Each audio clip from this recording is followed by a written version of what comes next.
So hi guys, நான் உங்கள் Nithilan Dhandapani. So இன்றைக்கி வந்து 63 நாயன்மார்கள் வரலாறுன்னு வகையில் குங்குலிய கலைய நாயனார் அப்படின்னு சொல்லக்கூடிய அந்த நாயனார் பற்றி இன்றைக்கி நம்ம பார்க்க போகிறோம். ஸோ அவர் வாழ்ந்த ஊர் எப்படி இருக்குது அப்படின்னு சொல்லிட்டு சேக்கிழார் நாயனார் அப்படி விவரித்து எழுதியிருக்காரு. எவ்வளோ அழகாக இருக்கும் அப்படி கற்பனை வெள்ளத்தில் இது பண்ணி பாருங்களேன். சோழ நாடு, காவிரி நீர் பொங்கி ஓடக்கூடிய அழகு பொருந்திய சோழ நாடு. வயல்வெளிகள் வந்து என்றைக்குமே வற்றாத அப்படியே என்றைக்கும் பூத்து குலுங்கி பச்சை பசேல்னு நிறைஞ்சு காணக்கூடிய அழகான வயல்வெளிகள் கொண்ட அந்த சோழ நாடம் அந்தளவுக்கு அழகாக இருக்குமா. அந்த ஊர் வந்து அப்படி செழிப்பாக செழிப்பாக இருக்குமா, அப்படி பார்க்குறதுக்கு பச்சை பசேல்னு அவ்வளோ அழகாக இருக்குமா அந்த ஊர் பார்க்குறதுக்கு. செங்கழு நீர் அப்படின்னு சொல்லக்கூடிய அந்த மலர்களெல்லாம் பூத்து குலுங்கி அந்த பூஞ்சோலைகளாக இருக்குமா. அந்த வயல்வெளிகள்லாம் அந்த மலர்கள் பூத்து அப்படி அவ்வளோ அழகாக இருக்கும். இந்த ஊரெல்லாம் வந்து பார்க்குறதுக்கு அவ்வளோ அழகாக இருக்கும் அப்படிங்கிறாங்க. பனைமரம் எல்லாம் வந்து காடு போல் பனைமரங்கள் வளர்ந்து இருக்கக்கூடிய அந்த ஊர் இருக்குமா. பனைமரங்கள் வந்து வானுயர இருக்க அந்த பனைமரங்கள் மீது வந்து மேகங்கள் அப்படியே வந்து தழுவி மோதிட்டு போகக்கூடிய அளவுக்கு உயர்ந்த பனைமரங்கள் உள்ள ஒரு ஊராக வந்து அது இருக்கும் அப்படின்னு சொல்கிறாங்க. பெண்கள் வந்து ஆடி பாடி மகிழ்ந்து சந்தோஷமாக இருக்கக்கூடிய நிறைய பண்ணை நிலங்கள்லாம் வந்து நிறைய இருக்கிறதாகவும், வேதம் மோதக்கூடிய என்றும் அந்த வேதத்தினுடைய ஓசை வந்து கேட்டுக்கிட்டே இருக்கக்கூடிய அந்த வேதியர்கள் வாழக்கூடிய அந்த ஒரு இடமாகவும் வந்து அந்த ஊர் வந்து இருக்கும் அப்படின்னும், மிகுந்த பெரிய நீண்ட கொம்புகளை உடைய எருமை மாடுகள் எல்லாம் வந்து வசிக்கக்கூடிய கூட்டமாக வசிக்கக்கூடிய அந்த இடமாகவும், செங்கையல் மீன்கள் அந்த அப்படின்னு சொல்லக்கூடிய அந்த மீன்கள் எல்லாம் வந்து வளமாக துள்ளி குதித்து சந்தோஷமாக வாழ்கிற அளவுக்கு அழகான வளமை பொருந்திய அந்த நீர்நிலைகளும் ஓடைகளும் அந்த இடத்துல இருக்கக்கூடிய அந்த ஒரு ஊராகவும், மனம் கமழக்கூடிய தாமரை மலர்கள் வந்து பூத்து குலுங்கக்கூடிய அந்த ஊராகவும், வேதங்கள் வந்து ஓதி அந்த வேதசாலைகள் இருக்காங்க இல்லைங்களா, இது அந்த யாக குண்டமெல்லாம் போட்டிருப்பாங்கள்ல, மிகப்பெரிய மாடங்களில் அந்த மழை தண்ணி அப்படி பொழிஞ்சு அந்த ஃபாகு அந்த இது சேரும் இல்லையா, அந்த மேகமூட்டங்கள் அப்படி வரும்பொழுது அந்த யாகசாலையில் வளர்ந்த அந்த வேள்வி தீயினால் வந்த அந்த புகைகள்லாம் வந்து அந்த மேகத்தில் சூழ்ந்து அந்த வேள்வி தீயினுடைய அந்த கரிய வாசத்தினோடு இருக்கக்கூடிய அந்த நிலைகள்லாம் இருக்கக்கூடிய அந்த ஊராக இத்தனை ஒரு அழகு பொருந்திய வாயால் வர்ணித்து சொல்கிறதே கஷ்டம் அப்படின்னு சொல்லக்கூடிய அத்தனை அழகு பொருந்திய ஒரு ஊராக வந்து திருக்கடவூர் அப்படின்னு சொல்லக்கூடிய அந்த ஒரு சோழ நாட்டில் இருக்கக்கூடிய அந்த ஊர் இருக்குது, திருக்கடவூர் அப்படின்னு சொல்லிட்டு. அந்த ஊரில் இருக்கக்கூடிய ஒரு அந்தணர், அவருடைய பேர் என்ன அப்படின்னு சொல்லி பார்க்கும்பொழுது கலையர் அப்படின்னு சொல்கிறான் அவருடைய பெயர். இந்த கலையர் அப்படிங்கிறவர் வந்து சிவபெருமான் மீது மிகுந்த பற்று, தீராத அன்பு, தீராத பாசம். அவர் வந்து சைவ நெறிக்கு வந்து எந்த விதமான களங்கமும் இல்லாமல் ஈசனார் மீது தீராத அன்பு கொண்ட ஒரு சிவபக்தர். அப்படிப்பட்ட ஒருத்தர் வந்து அவருடைய வேலை என்ன அப்படின்னு சொல்லி பார்க்கும்பொழுது, குங்குலியம் அப்படின்னு சொல்லக்கூடிய ஒரு மரத்திலிருந்து வரக்கூடிய ஒரு பிசின், அதை வந்து இந்த நெருப்பில் போட்டு, இப்போ நம்ம சாம்பிராணி பிடிக்கிற மாதிரி அது போகும்போது பயங்கர வாசனையாக இருக்கும். அதை அந்த குங்குலியத்தை எடுத்து நெருப்பில் போட்டு சாமிக்கு வந்து அந்த புகை போட்டு அவர் வந்து சாமி இறைவனை வந்து மகிழ்விச்சு அவர் வந்து வழிபடுறது தான் அவருடைய வழக்கம். அப்போ நல்ல ஒரு வளமாக இருக்கக்கூடிய ஒரு நல்ல ஒரு செழிப்பான ஒரு நிலையில் இருக்கக்கூடியவர், எந்நேரமும் சிவதொண்டு செய்யக்கூடியவர், அந்த குங்குலியம் போட்டு சிவபெருமானுக்கு அந்த புகை போட்டு மிகுந்த மனம் கமழ ஈசனாரை வந்து அப்படியே அழகாக பார்க்கக்கூடியது அவருடைய வழக்கம். ஸோ வாழ்க்கை வந்து ஒரு சக்கரம் அப்படிங்கிறது நம்ம வந்து பார்த்துருப்போம். நம்மளுடைய வாழ்க்கை அப்படி தான் இருக்கும். எப்பேற்பட்ட ஒரு நல்ல நிலையில் இருக்கவங்களும் கீழ்நிலை வர்றதுக்கு உண்டான ஒரு சமயம் வரும். ஒரு கட்டத்தில் அது சோதனை, ஈசனார் வந்து கொடுக்கக்கூடிய சோதனைனே நம்ம வந்து சொல்லக்கூடிய அந்த இது இருக்குது. அதன்படி இந்த கலையருக்கு வந்து ஒரு சோதனை வருது. என்னென்னா, திடீர்னு இருந்திருந்தாப்புல வறுமை வந்து ஒரு குடும்பத்தை வாட்ட ஆரம்பிக்குது. வருமானம் குன்றுது. அவருக்கு வந்து வேறு பிழைப்பதற்கு வழி இல்லை அப்படிங்கும் பொழுது தன்னுடைய நிலபுலன்கள் எல்லாத்தையும் விற்று தனக்கு இருக்கக்கூடிய பணியாட்கள் எல்லாத்தையுமே அவங்களுக்கு கொடுக்க வேண்டியது கொடுத்து, நீங்கள் வேறு இடம் பார்த்துக்குங்க அப்படின்னு சொல்லி அவரை அனுப்பி வச்சு, அப்புறம் அவருடைய காலம் போகுது. பிழைக்கிறதுக்கே வழி வந்து ரொம்ப கஷ்டமாக இருக்கக்கூடிய அந்த ஒரு சூழ்நிலை வருது. அப்போது வறுமை வந்து குறையுதா அப்படின்னு கேட்டால் அந்த குறையிற பாட்டையே காணும். நாள் போக போக போக வறுமை வந்து பயங்கர வறுமையாக இருக்குது. ஒரு வேளை உணவுக்கே என்ன பண்ணுறது அப்படின்னு தெரியாத ஒரு நிலையில் இருக்கக்கூடிய ஒரு சூழ்நிலை வந்து கலையருக்கு வருது.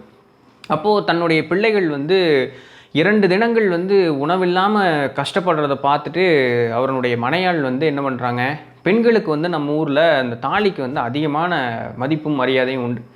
அப்போ தன்னுடைய கணவரை கூப்பிட்டு, தன் பிள்ளைகள் இப்படி கஷ்டப்படுதே, வேறு வழியே இல்லை நம்மளுக்கு, நம்ம பெரியவங்க ஏதோ பொறுத்துக்கலாம், பிள்ளைகள் வந்து இப்படி கஷ்டப்படுறாங்களே அப்படின்னு சொல்லிட்டு தன்னுடைய தாலியில் இருக்கக்கூடிய அந்த தங்கத்தாலி இருக்கு இல்லையா, அந்த தங்கத்தை வந்து கழட்டி அவர்கிட்ட கொடுத்து நீங்கள் போய் நெல் வாங்கிட்டு வாங்க அப்படின்னு சொல்லி அவரை வந்து அனுப்பி வைக்கிறாங்க.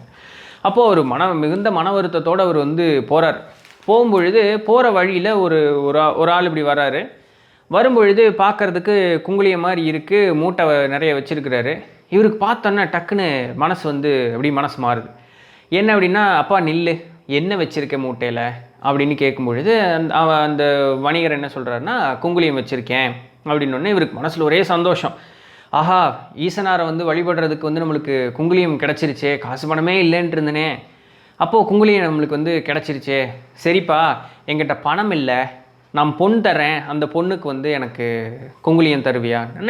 என்ன பொண்ணு தருவீங்க அப்படின்னொன்னே தன் கையில் இருக்கக்கூடிய தன்னுடைய மனையாளினுடைய அந்த தாலியை அவங்ககிட்ட காமிச்சு அவன் வந்து ஏற்றுக்கிறான். அந்த தங்கத்தை வந்து அவர்கிட்ட கொடுத்துட்டு அந்த மூட்டை குங்குளியத்தை வாங்கிடுறார். அவர் மனம் வந்து குழந்தை மேலே இல்லை, மனையாள் மேலே இல்லை, ஈசனாருக்கு தன் செய்துட்டு இருக்கக்கூடிய அந்த தொண்டு வந்து இடையராது நடக்கிறதுக்கு வந்து இறையனாரே அருள் செஞ்ச மாதிரி அவர் மனசில் ஒரு சந்தோஷம், ஒரு நெகிழ்ச்சி. அந்த குங்குளிய மூட்டையை தூக்கிட்டு நேராக விறுவிறுன்னு சாமி இருக்கக்கூடிய அந்த ஊருக்கு போகிறார், அந்த கோயிலுக்கு போகிறார். எந்த ஊர்?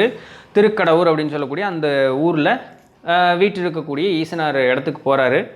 போயிட்டு ஈசனார் முன்னாடி அந்த குங்குளியத்தை வச்சுட்டு மனசார அப்படியே, அவருக்கு வந்து வேறு எந்த யோசனையுமே இல்லை.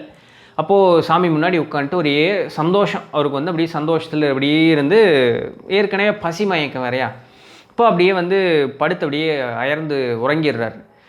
இந்த பக்கம் ஈசனார் என்ன பண்ணுறாரு, இவருக்கு சோத்துக்கே வழி இல்லை, தன் குடும்பமே வந்து ஒன்றுத்துக்கு இல்லாமல் இருக்குது. ஆனால் அந்த சிவன் மேலே கொண்ட அந்த அன்பும் பாசத்தின் மேலே அந்த கடைசியாக இருக்கக்கூடிய அந்த ஒரே வாய்ப்பு அவங்க வந்து சாப்பிட்றதுக்கு உண்டான தன்னுடைய மனைவி கழுத்தில் இருந்த அந்த தங்கத்தாலி, அந்த தங்கம், அதையும் கொடுத்து ஈசனார் தொண்டு தான் முக்கியம்னு வந்தார். இதுக்கு மேலே ஈசன் எப்படி மனம் இறங்காமல் இருப்பார்?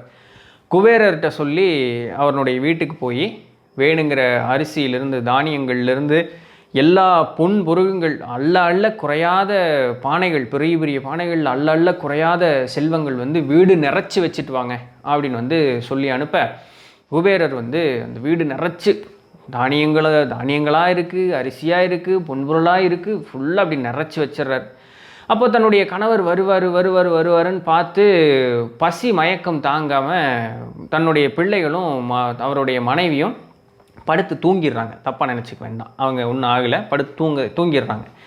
அப்போது தூங்கும் பொழுது கனவுல வந்து ஈசனார் சொல்கிறாரு, இதுபோல் உனக்கு வந்து இனி அள்ளல்ல குறையாத செல்வங்களும் உனக்கு வேணுங்கக்கூடிய அத்தனை உணவும் உனக்கு எல்லாமே தந்திருக்கேன், நீ வந்து அதை எடுத்து சாப்பிடு அப்படின்னு சொல்லி, இதை வந்து நீ இனிமேல் உங்களுக்கு தான் அப்படின்னு சொல்லி அவர் சொல்ல, கனவு முழிச்சு டக்குன்னு இப்படி எந்திரிச்ச மாதிரி எந்திரிக்கிறாங்க. கனவுல பார்த்த அந்த காட்சி வந்து எப்படி பொன்பொருளையும் உணவு பண்டங்களும் நிறைஞ்சிருக்கக்கூடிய அந்த காட்சி வந்து அந்த அம்மா கண்ணுக்கு நிஜமாலுமே கண்ணு முன்னாடி தெரிஞ்சோன்னு அந்த அம்மாவுக்கு ஒரே சந்தோஷம். ஏன்னா சாப்பிட்டு 2 நாள் ஆச்சு, தன்னுடைய கணவருக்காக காத்துக்கிட்டு இருக்கும் பொழுது இப்படி ஒரு அதிசயமா, என் கணவர் ஈசனார் மேலே கொண்ட பற்றுனால ஈசனே நம்மளுக்கு இப்படி தந்திருக்காருன்னா அந்த அம்மாவுக்கு எப்படி சந்தோஷம் பாருங்களேன். இது எல்லாத்துக்குமே என் கணவர் தான் காரணம், அவர் வந்து ஈசனார் மேலே பற்றுனால ஈசனார் வந்து நம்ம குடும்பத்துக்கு எல்லாமே நல்லது செஞ்சிட்டாரு அப்படின்னு சொல்லிட்டு தன்னுடைய கணவர் வருவதற்கு முன்னாக தன்னுடைய கணவருக்கு வேணுங்கிற எல்லா பண்டங்களும், அறுசுவை உணவுகளை வந்து தன்னுடைய கணவருக்கு சமைச்சு வைக்கணும், அவர் பசியோடு வருவார் அப்படின்னு சொல்லி ஓடி அந்த அம்மா போய் சமைக்கிறதுக்கு போகிறாங்க. பேரலாக இந்த பக்கம் பார்க்கும்பொழுது இவரும் படுத்து உறங்கும் பொழுது ஈசனார் என்ன சொல்கிறாரு, அப்பா நீ என்னுடைய இடத்துல இருந்தது போதும், உன்னுடைய மனைவி மக்கள் அங்கே காத்திருக்காங்க, அங்கே வந்து வேணுங்கிற பொன்பொருளும் உணவும் இருக்குது, சீக்கிரம் உன்னுடைய இல்லத்திற்கு போ, உன்னுடைய இல்லத்தரசி உனக்காக காத்துட்ருக்கா, போய் நல்ல வயிறார உணவை சாப்பிடு அப்படின்னு சொல்லும் பொழுது டக்குன்னு அவர் கண்ணை முழிச்சு பார்க்கும்பொழுது அவருக்கு போகிறக்கா மனசு இல்லை. எப்படி எங்கள் அப்பா இடத்த விட்டு நான் போகிறதா அப்படிங்கும்பொழுது சரி இருந்தாலும் ஈசனானுடைய ஆணை இல்லையா, ஸோ அந்த இடத்துலேருந்து கிளம்பி வீட்டுக்கு போகிறார். அவருடைய வீட்டுக்கு போகும்போது மாளிகைகள் பொருந்திய அந்த ஒரு ஊர், அதை தாண்டி அவருடைய வீட்டுக்கு போய் பார்க்குறாரு. அதே காட்சி, பொன்பொருள் கிடக்கு, அரிசியும் தானியங்களும் கிடக்கு. தன்னுடைய மனையாள் வந்து ஆசையோடு தன்னுடைய கணவரை கூப்பிட வரும்பொழுது அவர் ஒரே கேள்வி, இதெல்லாம் எப்படி இங்கே வந்தது அப்படிங்கும் பொழுது அவங்க மனைவியால் என்ன சொல்கிறாங்க, ஈசனார் தான் வந்து கொடுத்துருக்காரு, என்னுடைய கனவுல வந்து சொன்னார், இது வந்து ஈசன் கொடுத்தது தான் அப்படிங்கும் பொழுது அவருக்கு தான் பேரெல்லாம் அங்கே சாமி தானே சொல்லிச்சு. தன்னுடைய இருகரம் தரைக்கு மேலே கூப்பி ஈசனார்கிட்ட இப்படியும் உங்களுடைய கருணை எங்கள் மேலே வந்து விழுகுமா அப்படின்னு சொல்லி மனம் ரொம்ப நெகிழ்ந்து போய் ஈசனார்கிட்ட நன்றி சொல்லிவிட்டு அவர்கள் வந்து தங்களுடைய வாழ்க்கையை அன்றாட வாழ்க்கையை தொடங்குறாங்க. என்ன பண்ணுறாங்க, அந்த பொன்பொருளையும் அந்த உணவு பண்டங்களையும் வச்சு தான் மட்டுமே சாப்பிட்டாங்களான்னு கேட்டால் கிடையாது. நெய்யும் பாலும் அரிசியும் தானியங்களும் அதை சமைச்சு இல்லாதவர்களுக்கும் அடியவர்களுக்கும் தினம் தினம் உணவு கொடுக்கறது தான் அவங்களுடைய வேலையை. இதுக்கு மேலே ஈசன் வந்து அதுலேருந்து இதுக்கு மேலே வாங்குறதுக்கு என்ன இருக்குது? ஒன்றும் இல்லையே, இனி அல்ல குறையாமல் கொடுத்துக்கிட்டே இருக்க வேண்டியதானே. இப்படி அவர்களுடைய காலத்தை மிகுந்த மன சந்தோஷத்தோடு அவர்களுடைய காலத்தை கடத்துகிறாங்க. இப்படி இருக்க போக திருப்பனந்தாள் அப்படின்னு சொல்லக்கூடிய அதுவும் சோழ தேசம்தான். திருப்பனந்தாள் அப்படின்னு சொல்லக்கூடிய அந்த ஊரில் இருக்கக்கூடிய ஒரு சிவலிங்கம் வந்து சாஞ்ச மேனிக்கே இருக்குது. அப்போ அந்த அரசருக்கு வந்து ஒரே மன வருத்தம், இது என்னடா இது சிவலிங்கம் வந்து இப்படி சாஞ்சிருக்கே, இதை வந்து நான் நேராக நிறுத்தி ஈசனை வந்து அந்த லிங்கத்தை நான் நேராக நிற்க நான் அதை பார்க்கணும் அப்படிங்கிற ஒரு ஆர்வம். அப்படி ஆர்வம் இருக்க இது ராஜா என்ன பண்ணுறான், என்னென்னமோ பண்ணி பார்க்குறான். அந்த யானையை வச்சு கட்டி இழுக்கிறான், குதிரையை வச்சு கட்டி இழுக்கிறான், போர் வீரர்களை வச்சு கட்டி இழுக்கிறான், தான் இழுத்து பார்க்குறான். என்ன பண்ணினாலும் சிவலிங்கம் ஒரு பொட்டு நகர்வாட்டை காணும். இப்படி வந்து அரசன் வந்து மிகுந்த மன வருத்தத்தோடு என்னடா இப்படி இருக்கே அப்படிங்கிறக்க இந்த செய்தி வந்து இவருக்கு கலைஞருக்கு கேட்குது.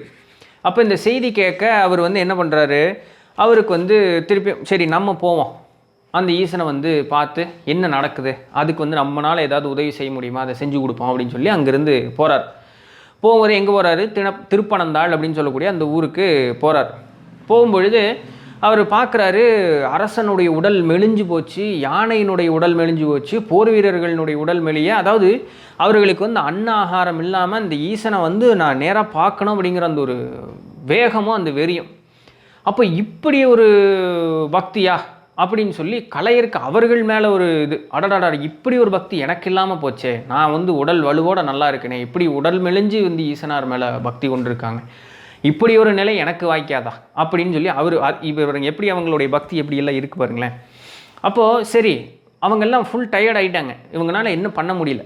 அப்போ இவர் நான் முயற்சி பண்ணுறேன் அப்படின்னு சொல்லி அந்த லிங்கத்து மேலே ஒரு கயிறை எடுத்து போட்டு இவர் கழுத்தில் அந்த கயிற்றை சுற்றி அவர் வந்து இழுக்கிறார். அப்போது இது இழுக்கும் பொழுது இவருடைய கழுத்து வந்து சுருக்கும் இல்லையா, அதெல்லாம் அவர் மனசில் இது பண்ணிக்கவே இல்லை.